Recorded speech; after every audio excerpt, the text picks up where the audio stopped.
Hey Dad, you've been a funeral director for 40 years now. What advice do you have for people wanting to keep funeral costs down?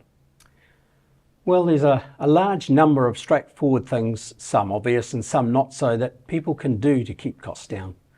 To start with, getting good advice to be able to make informed key decisions is a great way to begin. So choosing well, I think, is the first thing you need to do. Choosing well covers really choosing a funeral director who you trust and can talk to. Because if they're going to give you advice on how to keep costs down, you need to make sure their advice is the sort of advice you want to hear. I know that sounds a bit weird, but there's no point in you just ringing a funeral home, getting the first person. If you don't get on with them, giving up. You should actually just do a bit of legwork. I think go on a website, do a bit of search, see who the staff are, start with a picture. Who in the team do you like the look of? You think that they'll actually match with you. And once you've chosen someone, ring them up. And if they're not the right person, try again. So it's choosing that person. And once you talk with them, you'll know whether you can get good advice out of them or not. Because humans are humans. Some of us are great at that sort of stuff, matching up with your personality, others not so. You might want someone more formal, someone more relaxed, someone who gives a lot of information, someone who just gives key points. So that's the first thing. And also think about the company. So a company that does things the way you want price-wise. So no markups, for instance. There are funeral companies who will put on a percentage, 10, 15, 20, in some cases even 50% on some things like newspaper notices, flowers, cemetery fees, catering. Our company, as some don't put any markups on anything.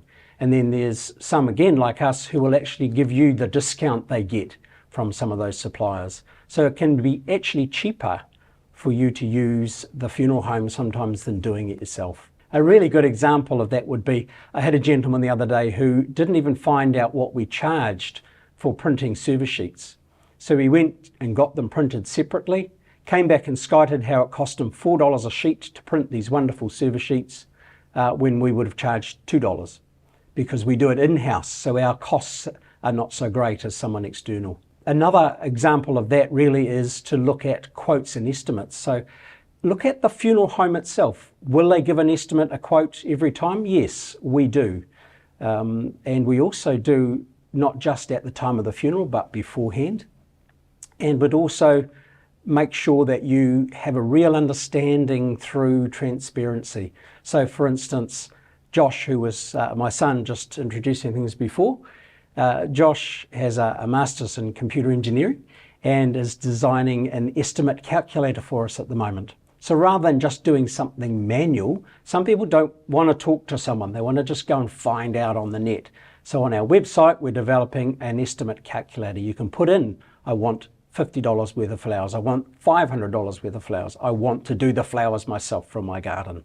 And each step along the way gives you the options of numbers and of places and types of things you want for your funeral. So you can get to the end and have a really good example of how much you want. So if you've estimated the funeral's going to cost $17,000 and you've only got 12, you go back and readjust and say, actually, maybe we won't have 4 newspaper notices. We'll only have 2 or 3. So choosing well, choosing your funeral director well, getting that good advice, choosing the right company are all really good places to start.